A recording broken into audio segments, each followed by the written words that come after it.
What makes a good walk? Well, being out in nature is something very, very special.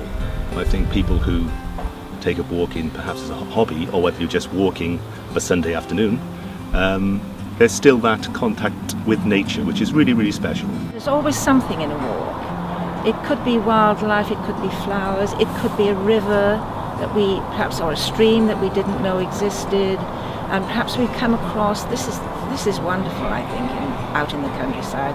You come across little chapels and churches that you didn't know existed, and then there would be the remains of an old castle that you didn't know about. So you go home and you think, oh, I must look that up and see what it's all about. You know, you come across these things when you're out walking, and it all adds to an interesting and very enjoyable walk.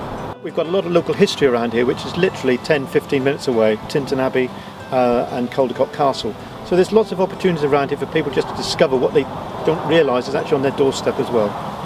At the moment in our area we're trying to create a circular walk, and we're trying to link up with the Wales Coastal Path. We're able to create a nice easy walk that is suitable for families with small children, pushchairs or buggies if they have to actually do a short walk.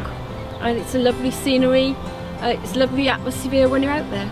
I think a good walk brings out that sense of adventure in us that is almost childlike.